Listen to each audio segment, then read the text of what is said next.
Hello friends, ఈ వీడియోలో మనము సియు ఫ్రేజ్ను ఎలా వాడాలో చూద్దాం.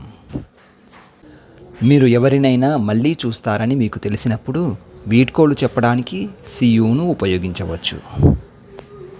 సియు అనే ఫ్రేజ్కి మనం వర్డ్ టు వర్డ్ ట్రాన్స్లేషన్ చూసినట్లయితే సి అంటే చూస్తాను, యు అంటే మిమ్మల్ని ఆర్ నిన్ను. కానీ ఇది వర్డ్ టు వర్డ్ ట్రాన్స్లేషన్. ఈ ఫ్రేజ్ని మనం ఫుల్గా వాడినప్పుడు, అంటే సపరేట్గా సియు అని వాడినప్పుడు ఆ అర్థం తీసుకోకుండా కలుద్దాం అనే అర్థంతో వాడాల్సి ఉంటుంది. ఇప్పుడు కొన్ని ఎగ్జాంపుల్ సెంటెన్సెస్ చూద్దాం. సియు టుమారో ఎట్ 9 AM అంటే రేపు ఉదయం 9 గంటలకు కలుద్దాం. ఇక్కడ సియు టుమారో అంటే రేపు కలుద్దాం, ఎట్ 9 AM అంటే ఉదయం 9 గంటలకు. See you again అంటే మళ్ళీ కలుద్దాం. See you at 3 అంటే 3 గంటలకు కలుద్దాం.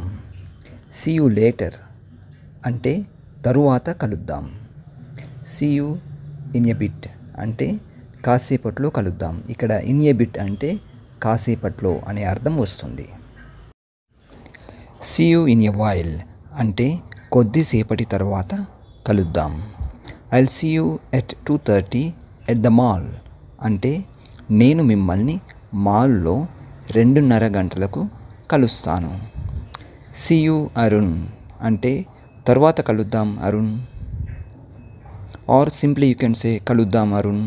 బట్ కలుద్దాం అంటే మనకి అంత సహజంగా ఉండదు కాబట్టి తర్వాత కలుద్దాం అనే అర్థంతో ఇక్కడ వాడుకోవచ్చు. I'll see you tomorrow నేను రేపు కలుస్తాను. See you soon అంటే త్వరలో కలుద్దాం. మీరు కూడా సొంతంగా వాక్యాలు తయారు చేయండి. తయారు చేసి వాటిని కామెంట్ సెక్షన్లో టైప్ చేయండి. ఏమైనా తప్పులు ఉంటే నేను కరెక్షన్స్ చేస్తాను. Thank you for watching this video. We will meet again in the next one.